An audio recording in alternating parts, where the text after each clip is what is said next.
Empezamos con la charla inaugural de Fuensanta Nieto, del estudio Nieto Sobejano Arquitectos.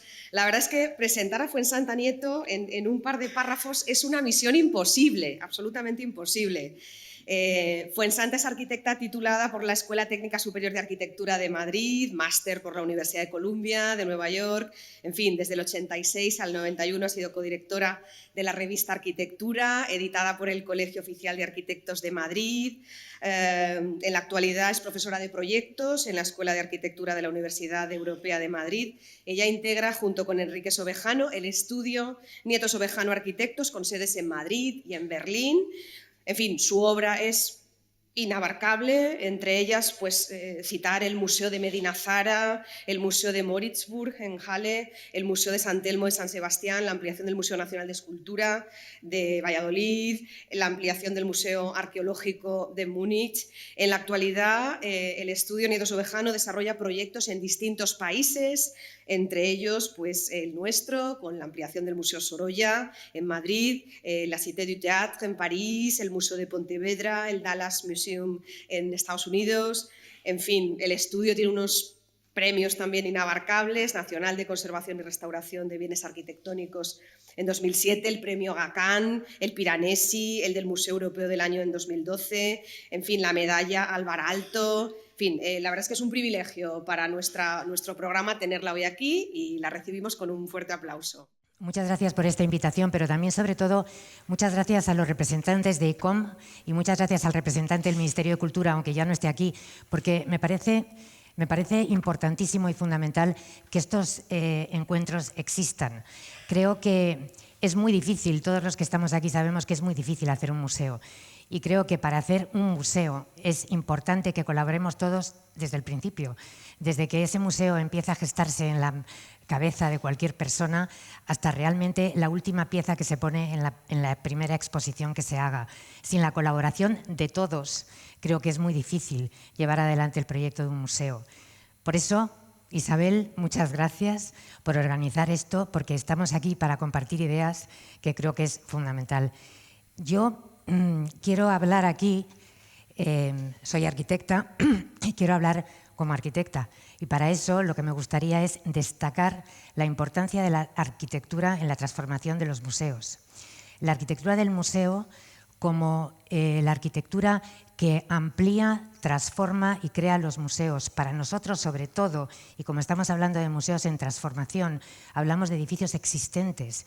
Por lo tanto, es muy importante la relación con el pasado, la relación que establecemos los arquitectos al estar trabajando en edificios que existen, edificios que rehabilitamos, edificios que ampliamos, edificios que restauramos.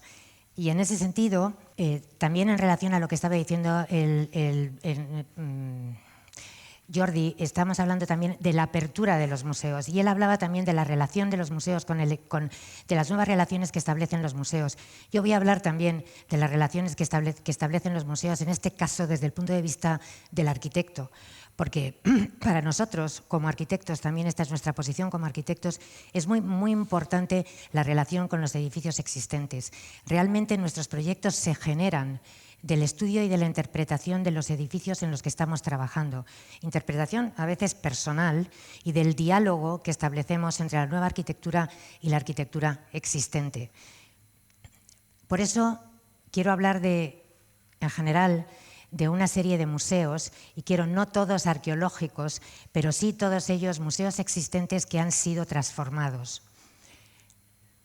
Que pueden ser museos como este, un museo de nueva planta, pero que está en relación con el recinto arqueológico, o dos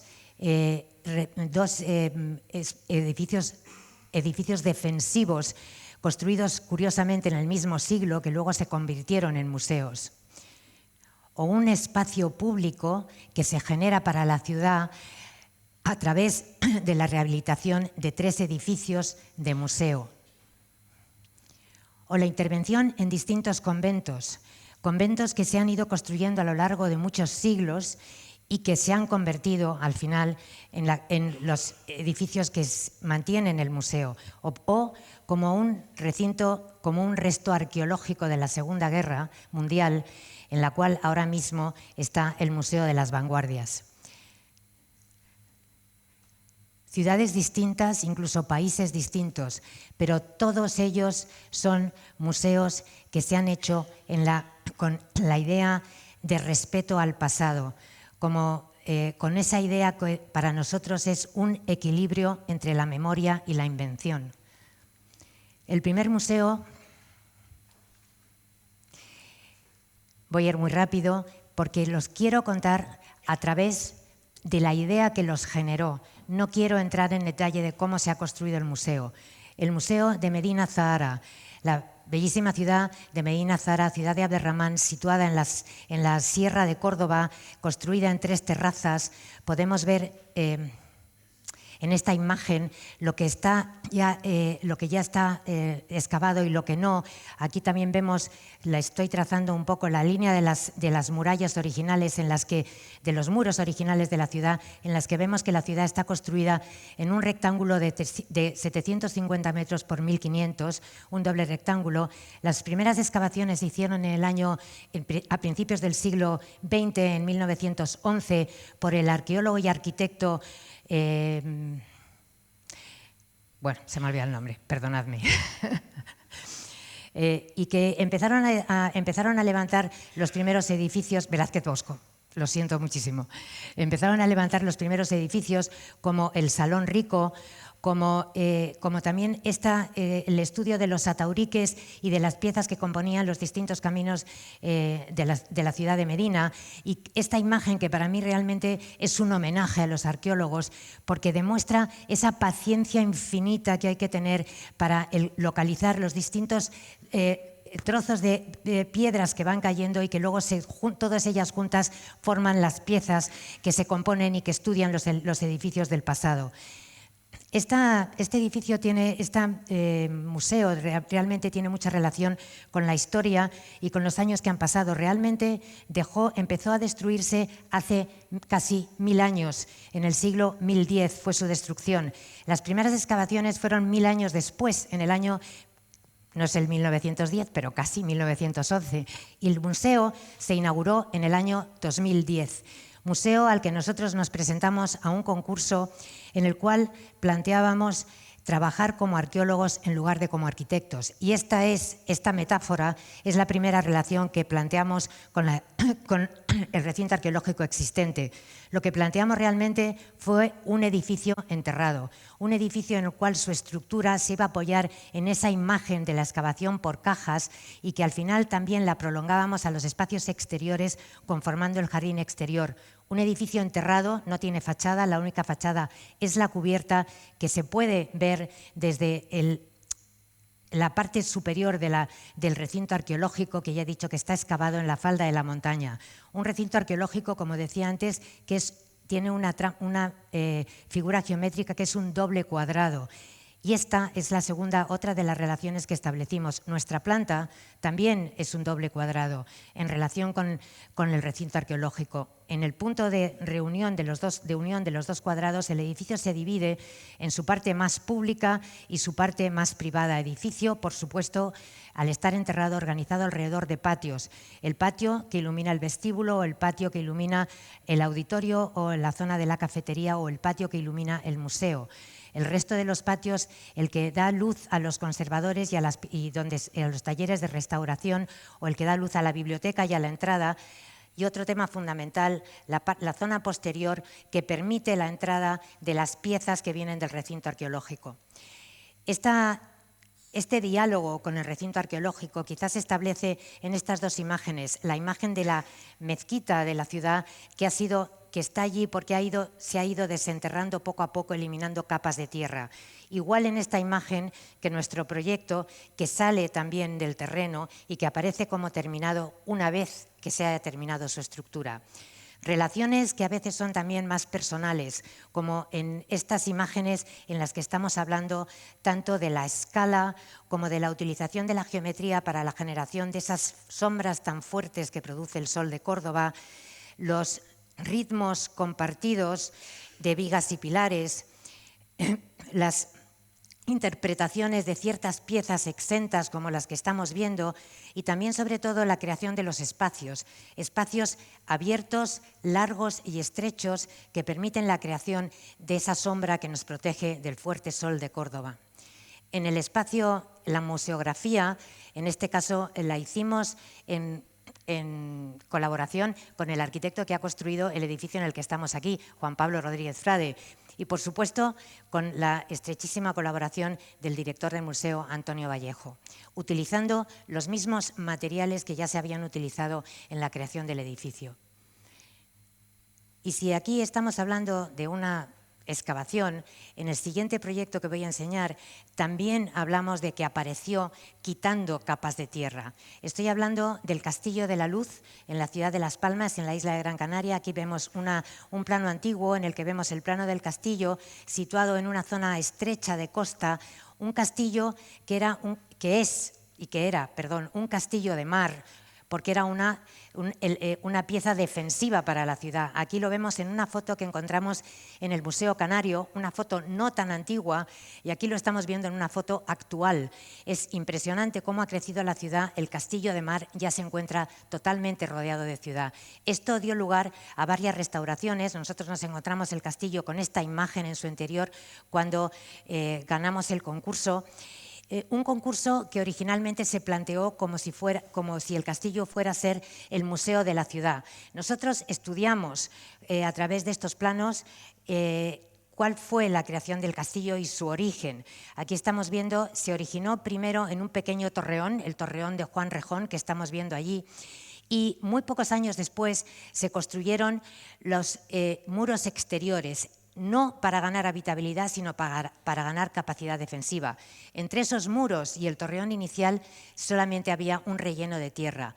Esto es lo que representa esta imagen, y nosotros en nuestro proyecto lo que planteamos fue eliminar ese relleno por dos temas importantes. El primero, para generar una sala con suficiente capacidad para la exposición de los materiales que se iban, de las colecciones que se iban a exponer allí, y además también para volver a ver la verdadera historia del castillo, es decir, para recuperar el torreón de Juan Rejón.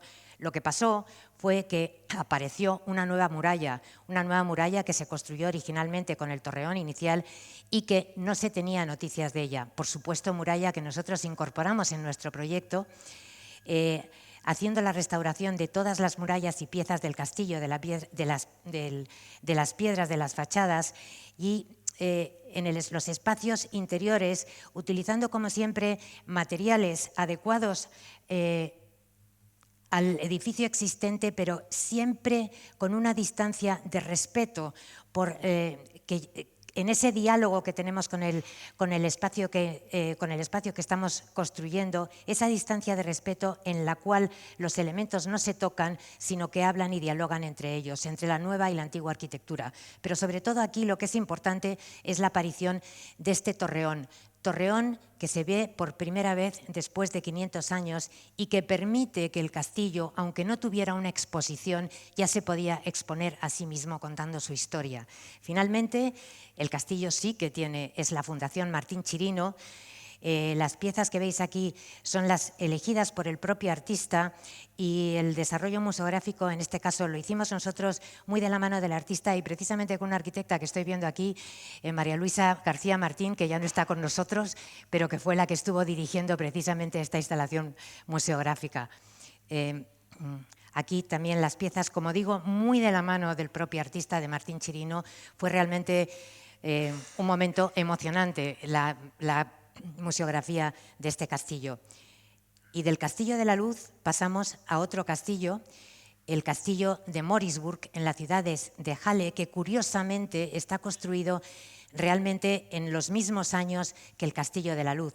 un castillo de un tamaño mucho mayor y que tuvo una historia quizá más triste que la del Castillo de la Luz. Aquí lo estamos viendo en el centro de la ciudad, en una imagen dibujada del castillo, y digo que tuvo una historia más triste porque muy pocos años después de construirse quedó prácticamente destruido como una ruina después de la Guerra de los 30 años. Esta imagen de ruina se ha mantenido realmente hasta nuestro siglo, porque no se ha hecho nada por su rehabilitación, solamente se rehabilitaron las dos alas del castillo ya muy entrado el siglo XX. Por lo tanto, el castillo se representaba incluso en las obras que se exponen en los museos de Halle de esta manera, como una ruina, y allí en la ciudad de Halle era conocido como la ruina. Nosotros nos presentamos a un concurso para la ampliación del Museo Expresionista, que ya existía en las dos salas, en las dos otras salas del castillo, y esto es la imagen que vimos cuando teníamos que empezar a hacer este concurso. Para nosotros fue importante entender primero la relación que tenía la ciudad de Halle con el castillo de Moritzburg, en el sentido de que lo llamaban la ruina, y también la importancia de estas cubiertas tan inclinadas de la ciudad de Halle, que no solamente nos impresionaban a nosotros, sino también al Lionel Feininger, uno de los artistas que está más representado dentro de este museo. Y él representaba la ciudad con esta geometría expresionista tan atractiva para nosotros. Por lo tanto, teníamos claro lo que teníamos que hacer, una nueva cubierta, un nuevo paisaje de cubiertas que a través de su geometría se relacionaba tanto con las cubiertas de la ciudad como con la propia colección del museo. Una cubierta que a la vez era estructura que se apoyaba directamente en los gruesos muros de piedra del castillo y que permitía, si lo vemos en sección, nos permitía, estas son las salas de exposición ampliadas en este lado en este ala del castillo, y nos permitía liberar completamente de estructura toda la sala en la que estábamos trabajando, de forma que también entonces podíamos mantener los muros restaurados, pero mantener los muros en piedra, tal y como nosotros lo encontramos, en respeto y recuerdo a la ruina que un día fue el castillo. Otra vez, esa distancia, estos restos arqueológicos en relación con la nueva arquitectura, y siempre esa distancia de respeto entre lo existente y lo nuevo. Exteriormente, esta geometría y materiales se continúan en los espacios en los que no quedaban restos de lo que había tenido el castillo, como por ejemplo en la entrada o en una de las torres de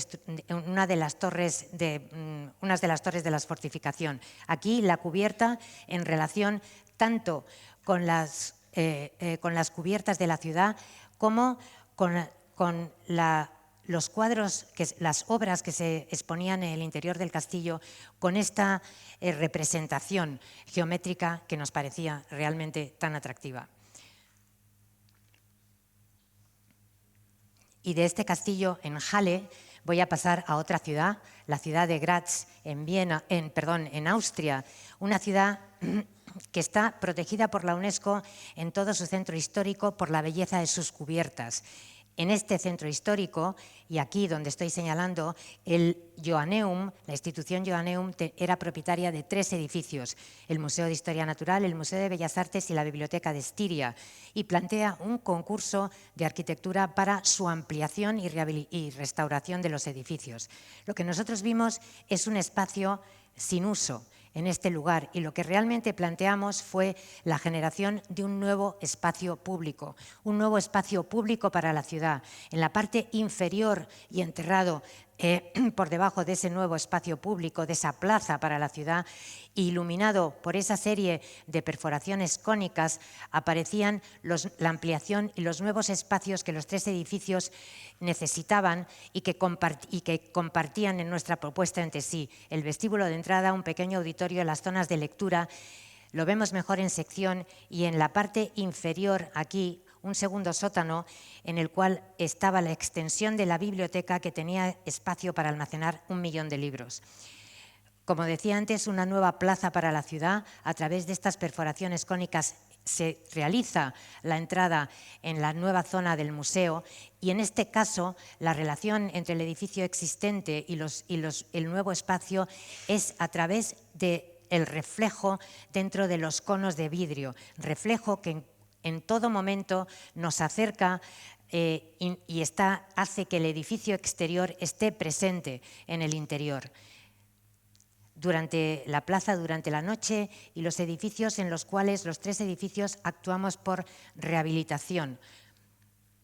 Y durante el día, la nueva plaza, el nuevo espacio público, que recordando un poco las palabras de Jordi, también me parece muy importante que los museos sean capaces de generar nuevos espacios y que sean capaces de generar espacio público para los ciudadanos de las ciudades en las que están integrados. Aquí tenemos, y del Museo de Graz, voy a volver a España, a otra plaza, en la ciudad de San Sebastián, donde actuamos en el Museo de San Telmo, que está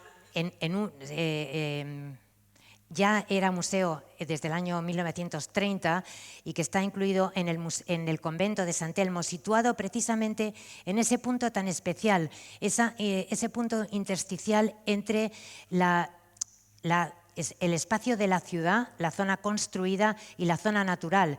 Un espacio natural que sea el Monte Urgell, que curiosamente se ha mantenido hasta nuestros días. Es muy impresionante en la ciudad de San Sebastián ver el Monte Urgell en relación con la ciudad, y es precisamente en ese espacio donde está situado el museo. Nosotros lo que planteamos fue actuar en ese lugar estrecho entre el monte y el museo, y plantear una nueva relación del espacio urbano con el espacio natural del Monte Urgell, a través de una nueva fachada y un edificio que era el que ampliaba el museo actual. Una planta que se relacionaba por su geometría con el edificio existente a través de la creación de patios en relación al claustro y a través de la creación de salas largas y estrechas de la misma, en relación también tanto con la nave de la iglesia como con las naves del claustro. Por lo tanto, para nosotros era muy importante la creación de esa fachada, y para esta fachada trabajamos con unos artistas locales, unos artistas de San Sebastián, Leopoldo Ferrán y Agustina Otero. Con ellos paseamos por el Monte Urgell y allí vimos estas perforaciones del monte realizadas por el viento y en las cuales aparecían esas pequeñas plantas, algo que quisimos trasladar a nuestra fachada de paneles de aluminio fundido, y a través de estas perforaciones aparece las distintas plantaciones que hacen que la fachada se transforme con las distintas épocas del año. La fachada recién terminada, en la que podemos ver que se lee como un espacio único, como un único dibujo alrededor de toda la fachada, que si nos vamos acercando comprobamos que se trata de una serie de paneles, de la combinación de 5 paneles distintos para conformar toda la fachada que entra hacia el interior, formando este patio y que establece la relación con el muro existente. El espacio en el que estamos trabajando, los 2 muros, el castillo existente, el nuevo muro y ese espacio estrecho en relación con el espacio natural del Monte Urgell. En el interior, la relación a través de la escala de las nuevas salas con las salas del claustro o con la nave principal que también se ve desde la sala de exposición a través de un corte horizontal que las comunica.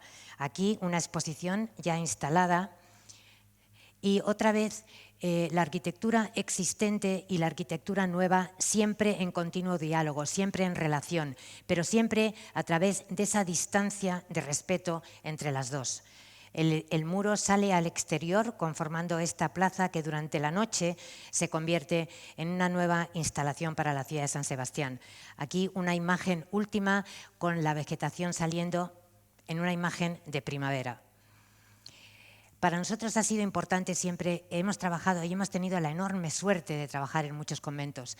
En algunos de estos, como el convento de San Telmo, que acabo de hablar, en otro que también ha mencionado Isabel, el Colegio de San Gregorio, con unos claustros conformados hechos y que además mantenían la estructura, mantenían su estructura y mantenían también la estructura del edificio a su alrededor. Sin embargo, ahora hablo de otros dos proyectos en otros dos conventos, el convento de Santa Clara en Pontevedra o el monasterio de San Feliu de Guíxols, en los cuales nos apoyamos en los claustros del convento para generar la nueva construcción, el nuevo museo. Sin embargo, son claustros que no están terminados. En el caso de Santa Clara no terminó de construirse y en el caso del monasterio de San Feliu ni siquiera empezaron a construirse, simplemente estaban proyectados. Nos vamos ahora mismo a Pontevedra, al convento de Santa Clara. Estamos viéndolo aquí en la imagen. Es un convento que tiene unas características muy especiales porque es un convento de clausura y está rodeado de unos enormes muros que lo han mantenido aislado de la ciudad. Y además tiene la característica que ha estado realmente vivido hasta principios del siglo XXI. Las monjas estaban viviendo allí y se fueron hace unos pocos años, en los cuales el edificio pasó a la Diputación. Estamos viendo aquí los muros de los que hablaba, estos muros que mantienen y que han mantenido durante siglos a este convento aislado de la ciudad, generando realmente una curiosidad por saber lo que hay en el interior, puesto que no se sabía, a no ser que, como en esta imagen, pudiera ser una de las personas que vivían en esos edificios en la altura y que pueden ver el edificio desde las plantas superiores. Aquí está el espacio interior, en el espacio interior de los muros en el que ahora mismo estamos trabajando, con distintos restos y otros edificios que sí que están en uso actualmente, pero restos de cuando se empezó la construcción del museo. El claustro que, como decía antes, no llegó a terminarse, solo se ha construido en 2 de sus pandas, y otra serie de edificios como este edificio del barroco que, como veis, tampoco llegó a terminarse. Es decir, es un convento que se ha ido construyendo a lo largo de los siglos, poco a poco, y realmente con edificaciones sin planificar. Cuando nos presentamos al concurso, para nosotros lo que era importante es intentar abrir este museo a la ciudad, pero también haciendo que permanecieran sus impresionantes muros exteriores. Lo que planteamos fueron 3 entradas distintas, 3 entradas que nos permitían generar un circuito de paso, un paseo a través del jardín que se abrirá a la ciudad y que permitirá su paso sin necesidad del acceso al museo. También nos permitía generar una nueva entrada principal al museo que accedería directamente al claustro, que es el que organizará la circulación que permita el acceso a las nuevas salas de exposición. Lo que planteamos es el acceso a través de una cota superior. Hay una diferencia de cota entre esta zona de la ciudad y esta otra zona de la ciudad. Entrando por la planta superior, Entrando por la planta superior del edificio, lo que estamos planteando es entrar a través de un baldaquino que protege los restos históricos y que permite en esta entrada ver toda la distribución del convento desde sus cubiertas. Cubiertas, que esta es la planta de cubiertas y que nos permite una entrada a través de esa gran escalera que ya comunica con el claustro, y en ese circuito que está marcado en planta es donde podemos entrar a cualquiera de las salas de exposición situadas en el edificio existente y con una ampliación que no es, que es realmente para el mantenimiento del museo, ampliación que se hace básicamente enterrada. Una ampliación que las 3 plantas inferiores son para almacenamiento tanto de bellas artes como de arqueología, y la planta superior, y aprovechando, como decía antes, también el desnivel del terreno, donde estarán los conservadores del museo, con una iluminación a través de la iluminación de esa ventana que estamos viendo ahí al jardín posterior, por debajo de esa cubierta que planteamos como una cubierta verde. El claustro, que planteamos reformar y construir la banda que no estaba construida, que permite el acceso a las salas de exposición donde estamos trabajando para recuperar los materiales con los que estaba construido el edificio, manteniendo en las salas en las que se puede los muros de piedra, de forma que el museo también tenga esa capacidad de exponerse a sí mismo.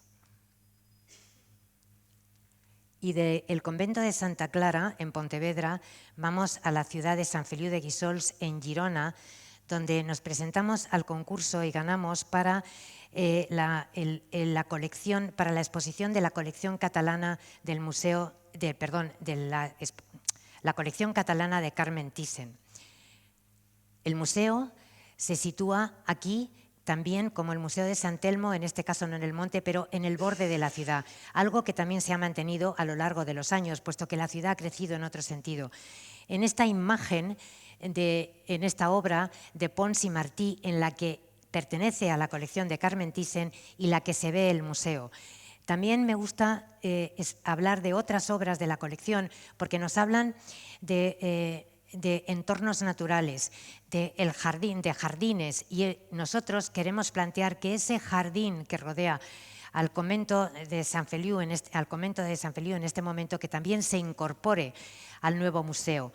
Obras como esta de Joaquín Mir, La Catedral de los Pobres, que realmente nos relacionan con la imagen del convento. El convento, cuando empezó a construirse, empieza a construirse en el siglo XIII sobre una villa romana que ya está excavada. La imagen del edificio en la entrada, normalmente durante los meses de verano se realizan exposiciones no permanentes de la colección de Carmen Thyssen, aunque en este caso la imagen habla de Sorolla, que estuvo allí presente hace como, me parece, 2 años o 3 años, ¿no?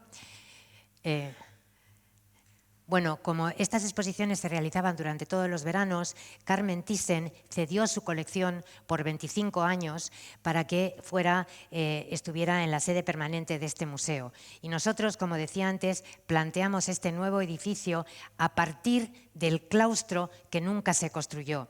Estudiamos los planos del museo que ya estaban expuestos estudiamos los planos del edificio que ya estaban expuestos en el museo actual y vemos esas 2 líneas rojas son las que nunca se construyeron. Y lo que nosotros planteamos es utilizar el espacio del claustro. En este caso, hacer algo así como un claustro invertido. Utilizamos el espacio vacío de lo que hubiera sido el claustro para la construcción del nuevo edificio y dejamos libre lo que hubieran sido las cubiertas del claustro para la separación con el edificio existente. Planteamos un nuevo edificio que quiere conectarse, como decía antes, con los jardines. En esta imagen se ve mal porque hay un desnivel topográfico. El jardín posterior está construido en la ladera de la montaña y nosotros la cubierta del edificio la planteamos como una cubierta verde que visualmente se relaciona con el jardín al que se accede a través de las terrazas. Quizás se ve mejor en esta maqueta, y la cubierta verde visualmente también se relaciona con los jardines posteriores. Jardines que ya son propiedad del Ayuntamiento de Sant Feliu. Esta es la nueva planta que voy a marcar el recorrido alrededor de ese patio central en este claustro invertido, en el cual nos permite el acceso en la parte superior a las salas de exposición que estarán localizadas, porque el museo todavía no se ha comenzado la obra, pero que estarán localizadas en la parte histórica del monasterio, y todas las zonas inferiores, que son las nuevas zonas que necesita el museo, como las zonas para conservadores, para la restauración de los cuadros de pintura, para el almacenamiento, la zona para las zonas pedagógicas para los niños, un pequeño teatro y un nuevo espacio en el jardín posterior para exposiciones en el exterior también de la colección de Carmen Thyssen. Aquí una imagen de este vestíbulo que también sirve para colecciones permanentes, y una última imagen de esa cubierta que planteamos como una cubierta verde en relación con los jardines en la zona posterior. Como veis, son unos jardines bastante impresionantes y con una vegetación muy fuerte. Quiero terminar también con esta imagen de Pons i Martí, con la que empecé, porque me da paso a otro proyecto en la ciudad de Dresden, pero quiero empezar con este cuadro, con esta obra de Bernardo Bellotto, llamado también antes Canaletto el Joven, que pintó la ciudad de Dresden, ciudad que, como sabéis, fue una de las ciudades más bombardeadas durante la guerra, y que si vemos esta imagen, antes era la ciudad de Dresden, ahora lo que estamos viendo es la misma imagen y desde la misma perspectiva que la pintó Bellotto. Aquí estamos viendo realmente la diferencia que hay entre la situación actual y la situación en la cual Bellotto pintó la ciudad de Dresden, que pintó una serie de 14 cuadros que además se han utilizado para la propia reconstrucción de la ciudad. En este caso, lo que yo quiero marcar es precisamente el edificio que aparece como edificio terminado aquí, que ahora lo vamos a ver,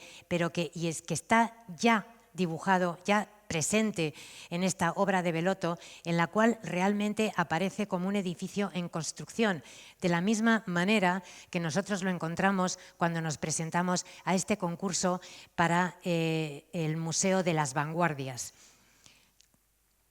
Lo que se trata de la colección de este coleccionista italo-alemán, Egidio Marzona, que tiene una impresionante colección de las vanguardias con más de 1,5 millones de objetos. Objetos de todo tipo, desde cartas hasta todo tipo de objetos. Esta